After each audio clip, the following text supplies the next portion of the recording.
ନମସ୍କାର ପିଲାମାନେ, ଆଜି ଆମେ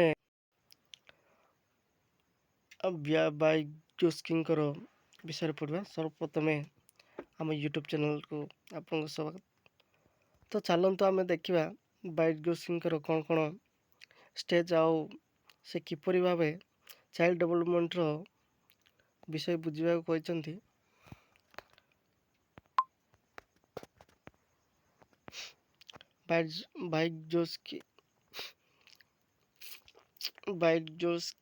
ବାଇଜୋସ୍କି ଥିଲେ ନା ଜଣେ ରୁଷ ଦେଶର ମନସ୍ତାତ୍ତ୍ୱିକ ଥିଲେ। ତାଙ୍କ ଜଣେ ଥିଲେ 4ଟା ଷ୍ଟେଜ୍ ସେ ତିଆରି କରିଥିଲେ ନା କ'ଣ ତଳେ ଆମେ ଆଲୋଚନା କରିବା। ପ୍ରଥମେ ଦେଖିବା ଯେ କ'ଣ ପିଆଜେଟ୍ କ'ଣ କହିଥିଲେ। ପିଆଜେଟ୍ କହିଥିଲେ ପିଲା ନିଜେ ଶିଖେ, କିନ୍ତୁ ବାଇଜୋସ୍କି କହିଲେ ନା ପିଲା ସମାଜ ସହ ଶିଖେ। କ'ଣ ନା ପିଲା ସମାଜ ସହ ଶିଖେ। ଓ ଚାଲନ୍ତୁ ଆଉ ଟିକେ ଆଲୋଚନା କରିବା।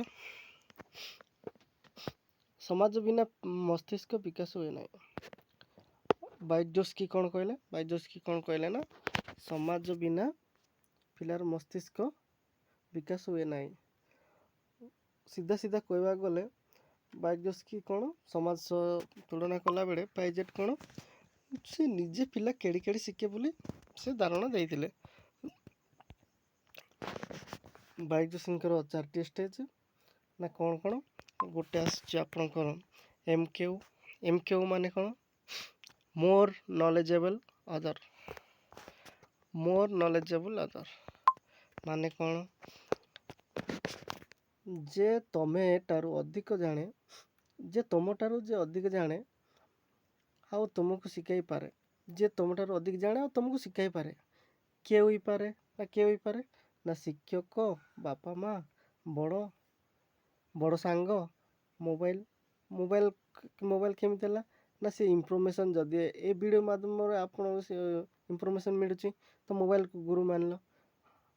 ପ୍ରଥମେ ତ ମୋତେ ଗୁରୁ ମାନିଲ, ପ୍ରଥମେ ତ ମୋବାଇଲକୁ ମାନିଲ ନା। ତ ମୋବାଇଲ ପ୍ରଥମେ ଯୋଗାଯୋଗ ମାଧ୍ୟମ ହେଲା। ତ ଉଦାହରଣ ସ୍ୱରୂପ କ'ଣ ତମେ ମୋବାଇଲ ଚଲାଇବାକୁ ଜାଣିନ, ତମ ସାଙ୍ଗ ଯଦି ତମକୁ ମୋବାଇଲ ଶିଖାଇଲା ସେ ବି ହେଲା MQର ଗୋଟେ ପାର୍ଟ। ବୁଝିଲ? ନିଶ୍ଚୟ ବୁଝିପାରିଥିଲ। ସେକେଣ୍ଡ ପଏଣ୍ଟ ଉପରେ ଯିବା। ସେକେଣ୍ଡ ପଏଣ୍ଟ କ'ଣ ZPD କ'ଣ ଜୋନ୍ ଅଫ୍ ପ୍ରକ୍ସିମାଲ ଡେଭଲପମେଣ୍ଟ। ମାନେ କ'ଣ ନିଜେ ଯାହା ନ ପାରେ MQ ସାହାଯ୍ୟରେ ଯାହା କରିପାରିବ। ଏଇ ମଝିରେ ଫାଙ୍କା। ତୁମର ବର୍ତ୍ତମାନ ଲେଭେଲ ଆଉ ପାର୍ଭ ଲେଭେଲ ମଝିରେ ଦୂରତା।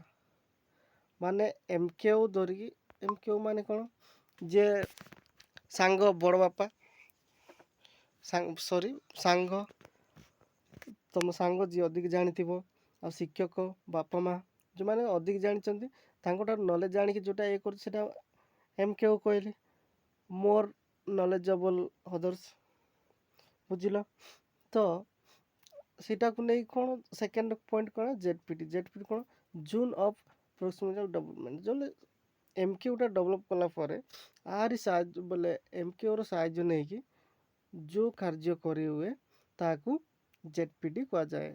ବୁଝିପାରିଲ? ବହୁତ ସହଜ। ତାପରେ ଉଦାହରଣ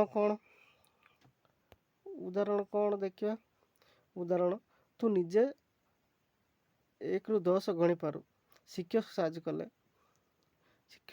କଲେ ଗଣିପାରିଲୁ। ତେଣୁ କ'ଣ 11ରୁ 20 ହିଁ ତମର ZPD।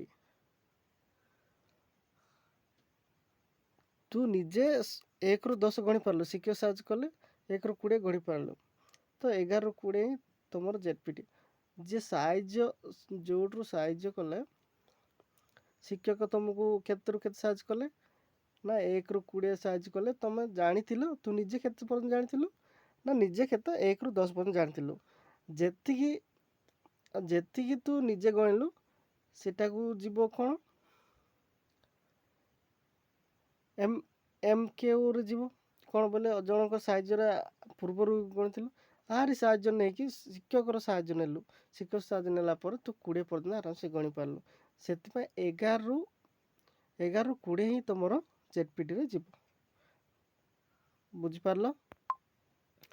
ତ ଶିକ୍ଷକଙ୍କ କାମ କ'ଣ? ପିଲାଙ୍କୁ ଜେଡପିଟିରେ କାମ ଦେବା। ଶିକ୍ଷକର କାମ କ'ଣ? ଶିଖାଇବା। ଜେଡପିଟି ମାନେ କ'ଣ?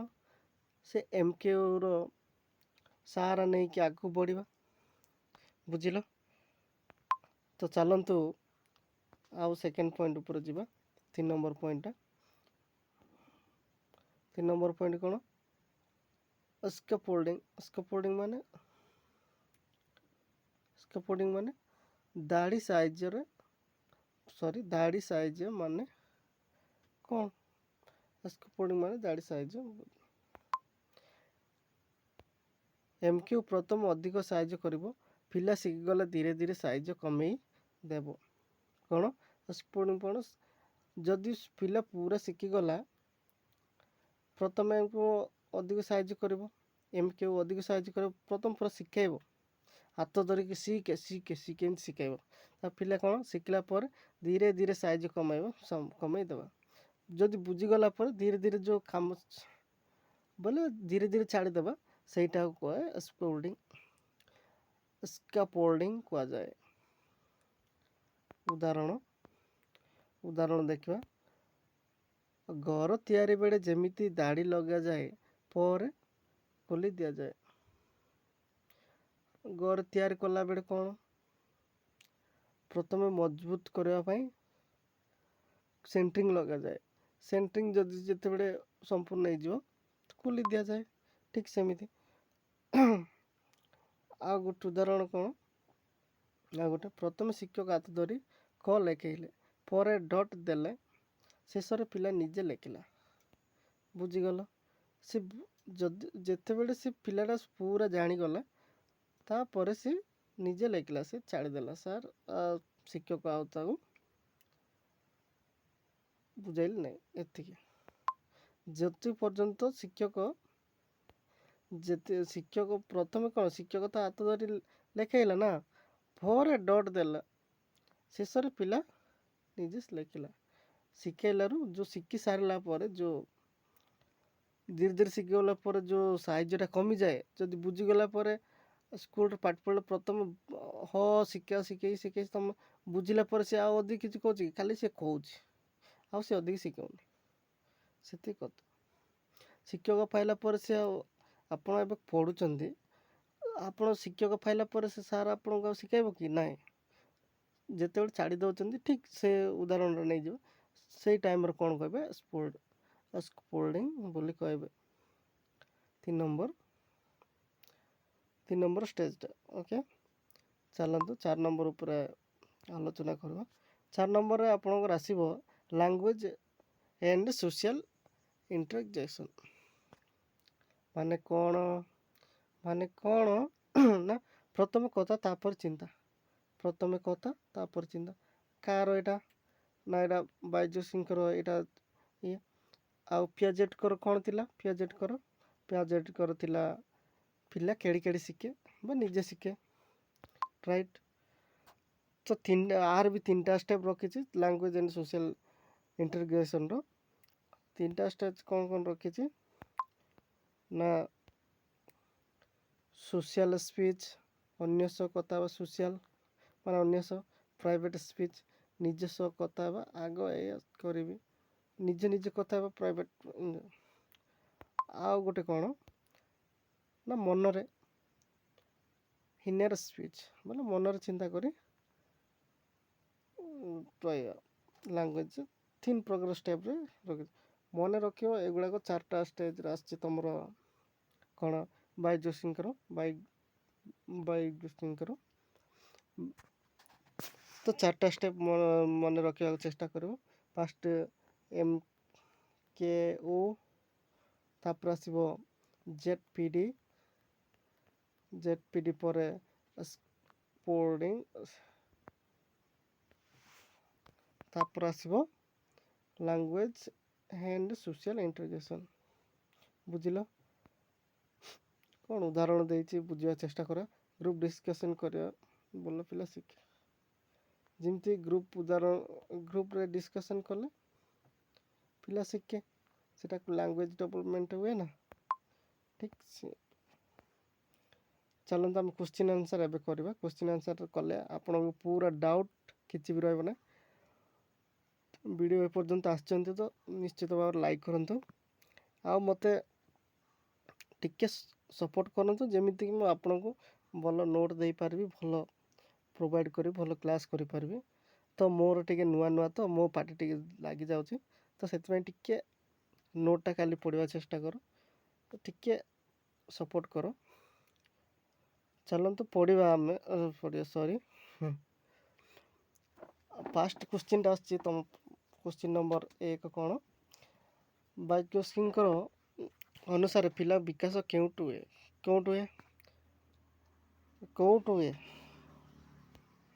ନା କୋଉଠୁ ହୁଏ? ନିଜେ ହୁଏ କି? ନାଇଁ। ଖେଳି ହୁଏ? ନାଇଁ। ବହି ପଢ଼ି ହୁଏ? ନାଇଁ। କାହାଠୁ ହୁଏ? ସମାଜ ସହ ମିଶି ହୁଏ। ଏଇଟା କାହାର ମନେ ଥିବ? ନିଜେ ହୁଏ। ମନେ ଅଛି ନା ନାଇଁ? ନା ସମାଜ ସହ ହୁଏ। ଆନ୍ସର୍ ସମାଜ ସହ ମିଶି ହୁଏ। ରାଇଟ୍ ନା? ବାଇଚୁଂ କହିଲେ ସମାଜ ମିଳନ ବିନା ଶିକ୍ଷା ହୁଏ ନାହିଁ। ପିଆଜେଟ୍ କହିଲେ ନିଜେ। ପିଆଜେଟ୍ କଥା ମନେ ଅଛି? ପିଆଜେଟ୍ କହିଥିଲେ ନିଜେ। ତ ଚାଲନ୍ତୁ ଆଗକୁ ଯିବା। Question number 2। କ୍ୱେଶ୍ଚିନ୍ ନମ୍ବର 2 କ'ଣ? ନିଜେ ନ ପାରେ କିନ୍ତୁ ସାହାଯ୍ୟରେ ପାରେ। ଏଇ ପାଙ୍କାକୁ କ'ଣ କୁହାଯାଏ? ଏଇଟା କ'ଣ କୁହାଯାଏ ରେ?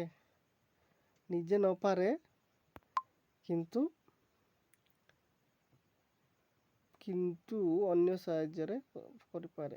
ନିଜେ ନ ପାରେ କିନ୍ତୁ ସାହାଯ୍ୟରେ ପାରେ। ନିଜେ ପାରେ ନାହିଁ କିନ୍ତୁ ସାହାଯ୍ୟରେ ପାରେ। MKU ହେବ କି? ନାହିଁ। ଏଇଟା କ'ଣ ହେବ? B ନମ୍ବର ZPD ହେବ।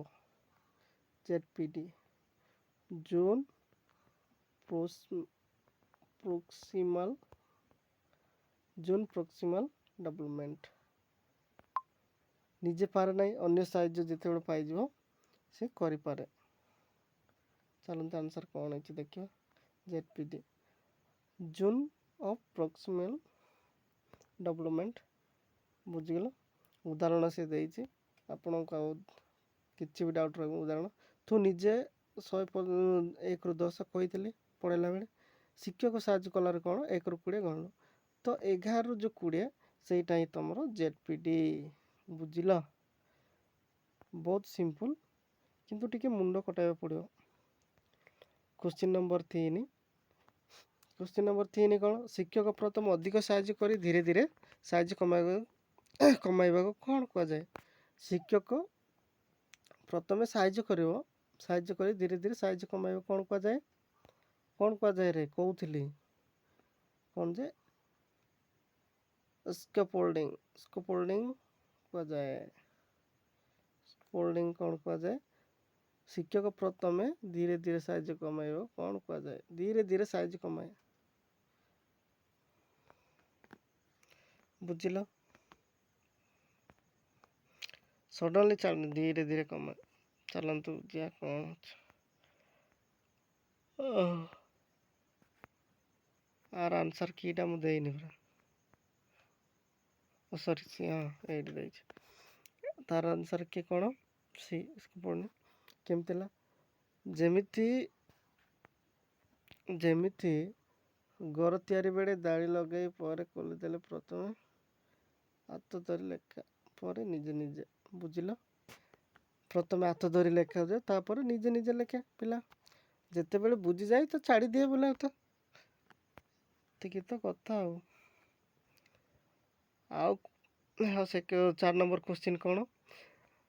ଯେ ପିଲାଠାରୁ ଅଧିକ ଜାଣେ ଆଉ ତାକୁ ଶିଖାଇଥାଏ ତାକୁ କ'ଣ କୁହାଯାଏ? ଯେ ପିଲାଠାରୁ ଅଧିକ ଜାଣେ ଆଉ ପିଲା ଶିଖାଏ ତାକୁ କ'ଣ କୁହାଯାଏ? ପିଲାଠାରୁ ଅଧିକ ଜାଣେ ମାନେ କ'ଣ ଯିବ? MKO ମୋର୍ ନଲେଜେବଲ୍ ଅଦର୍ସ। ଖାଲି ଏତିକି ମନେ ରଖିଯିବ ନା ତୁମକୁ ଏକ୍ଜାମ୍ରେ ଯେକୌଣସି କ୍ୱେଶ୍ଚିନ୍ ପଡ଼ିଲେ ବି ବହୁତ ସହଜରେ କରିଦେବ। ବାଇଜୁସ୍ଙ୍କର ଚାଇଲ୍ଡ ଡେଭଲପମେଣ୍ଟର ଆଉ ଡାଉଟ୍ ରହିବନି। ପିଆଜେଟ୍ ଆଉ ବାଇଜୁସ୍କି ଆଉ ବ୍ରୋନେର ଏମିତି 3 ଜଣଙ୍କର ପ୍ରାୟତଃ ପଡ଼େ। 2 ମାର୍କ ପୁରା ହାତରୁ କୁଆଡ଼େ ଯିବନି। ବୁଝିଲ ଆନ୍ସର୍ କିଟା ଦେଖିବା କୋଉଟା ହେଇଛି ଏମକେ ବୁଝିଗଲ। ବୁଝିଲେ କ'ଣ ଏମକେ ମୋର୍ ନଲେଜେବଲ୍ ଅଦର୍ସ ମାନେ ଉଦାହରଣ ଶିକ୍ଷକ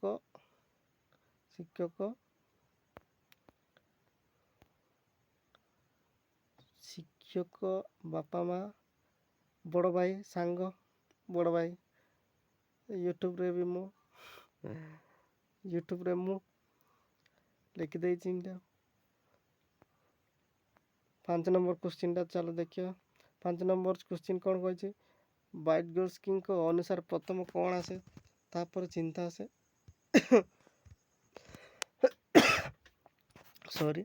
ବାଇଜୁସ୍କିଙ୍କ ଅନୁସାରେ ପ୍ରଥମେ କ'ଣ ଆସେ ତାପରେ ଚିନ୍ତା ଆସେ।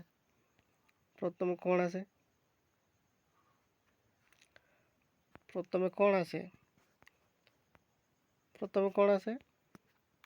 ପ୍ରଥମେ ଭାଷା ଆସେ। ଭାଷା ଆଉ କଥନ ଆସିଲା ପରେ ଚିନ୍ତା ଆସେ। ବୁଝିହେଲା? ଏଇଟା ମନେ ରଖିବ। କିଛି କରିବା ଦରକାର। ପ୍ରଥମ ସୋସିଆଲ ସ୍ପିଚ୍, ତାପରେ ଆସିବ ପ୍ରାଇଭେଟ୍ ସ୍ପିଚ୍, ତାପରେ ଇନର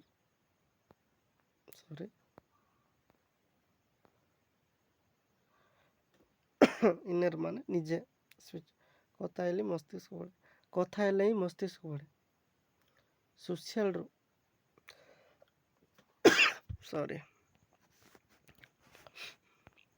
ଚାଲନ୍ତୁ ଆଗକୁ ପଢ଼ିବା। 6 number question.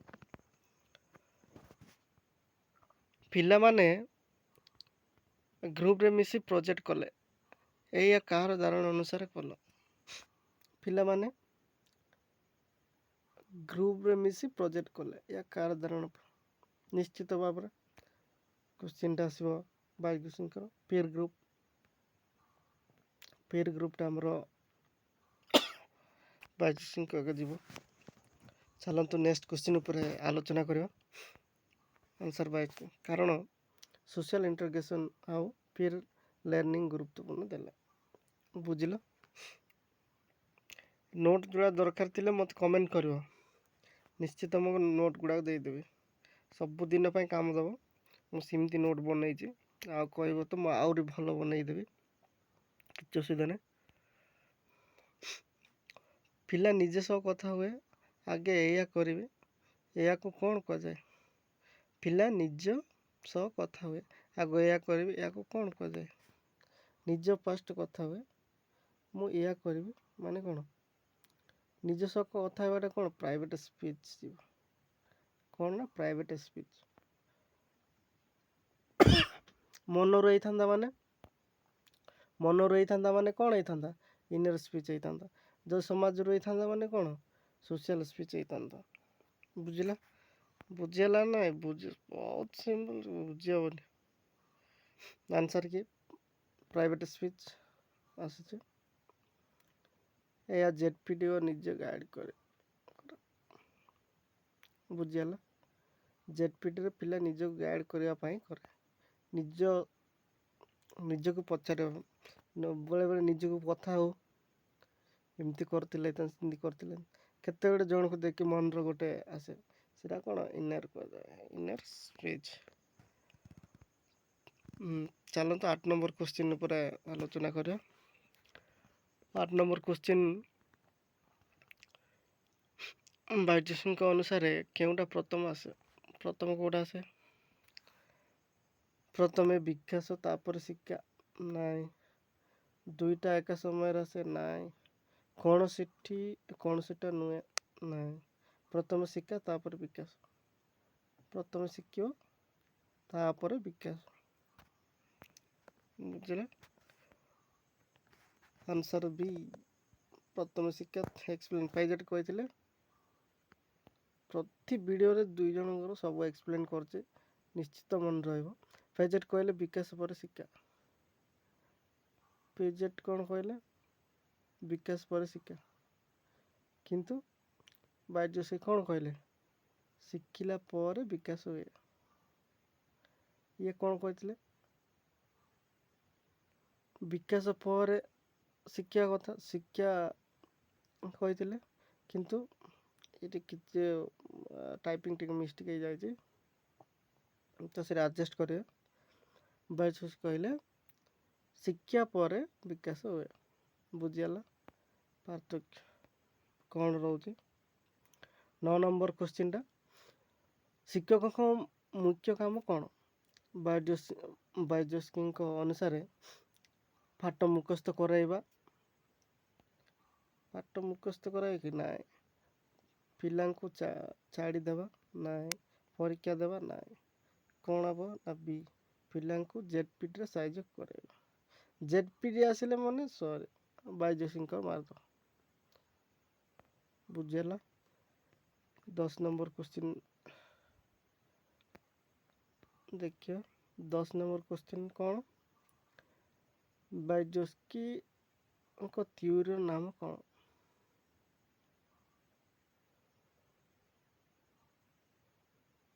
Social cultural theory.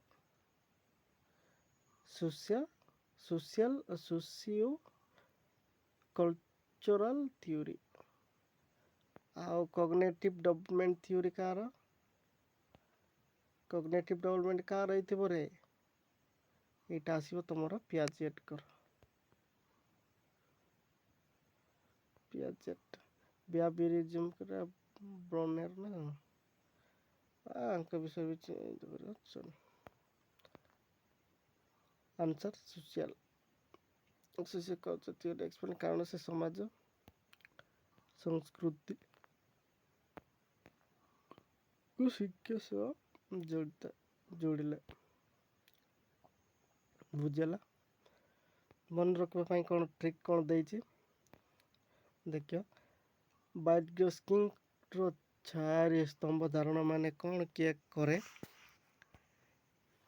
ଏମ୍କେଓ କ'ଣ ଅଧିକ ଜାଣିଥିବା ଶିକ୍ଷକ ବା ସାଙ୍ଗ। ଜେଡ୍ପିଟି ନିଜେ ସାହାଯ୍ୟ କରେ ଶିକ୍ଷା ପିଲାଙ୍କୁ। ସ୍କାଫୋଲ୍ଡିଂ କ'ଣ ଧୀରେ ଧୀରେ ସାହାଯ୍ୟ କମେଇବା। ଲାଙ୍ଗୁଏଜ୍ କ'ଣ କଥା ହେଲେ ଚିନ୍ତା ସାମାଜିକ ବଢ଼େ ସମାଜର ସାର। ହେଲା, ଗୋଟେ ଲାଇନ୍ରେ କ'ଣ ଏମ୍କ୍ୟୁ ସ୍କାଫୋଲ୍ଡିଂ ତୁମକୁ ଜେଡ୍ପିଟି ନେଇଯିବ।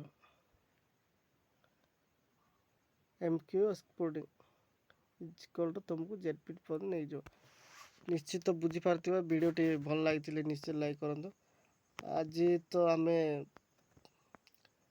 ଆଉ ବ୍ରୋନେରଙ୍କ ବିଷୟରେ ଆଲୋଚନା କରିବାନି, ଟାଇମ୍ ହେଇଗଲା, ବେଶୀ ସମୟ ଧରିକି କ୍ଲାସ୍ କଲିନି। ତ ସାଙ୍ଗମାନେ ଯଦି ଭିଡ଼ିଓକୁ ଭଲ ଲାଗିଥିବ ନିଶ୍ଚିତ ଭାବରେ ଲାଇକ୍ କରନ୍ତୁ ଆଉ ସବସ୍କ୍ରାଇବ୍ କରନ୍ତୁ।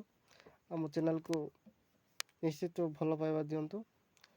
ଆଉ ଏମିତି ଭଲ କ୍ଲାସ୍ ହେବା ପାଇଁ ହେଲେ ମୋତେ ଟିକେ ସମୟ ଲାଗିବ, ତ ହେଲେ ବି ମୋତେ ସପୋର୍ଟ କରନ୍ତୁ। କ'ଣ କହିଲେ ମୋର ଟିକେ ଭାଷାରେ ଟିକେ ଲାଗିଯାଉଛି, ତ ସେଟାକୁ ଆଡ଼େଇ ଦେଇକି ଦେଖନ୍ତୁ। ମୁଁ ନୋଟ୍ ବନେଇଛି, ମୁଁ ନିଜ ହିସାବରେ ବନେଇଛି। ତ ଏତିକି ପର୍ଯ୍ୟନ୍ତ ଆପଣମାନେ ଯଦି ଦେଖିଥିବେ ତ ନିଶ୍ଚିତ ଭଲ ଲାଗିଥିବ। ତ ନିଶ୍ଚିତ ଭାବେ ସବସ୍କ୍ରାଇବ୍ କରନ୍ତୁ, ଲାଇକ୍ କରନ୍ତୁ। ଆଉ ରହିଲି, ବାଏ ବାଏ, ଜୟ ଜଗନ୍ନାଥ।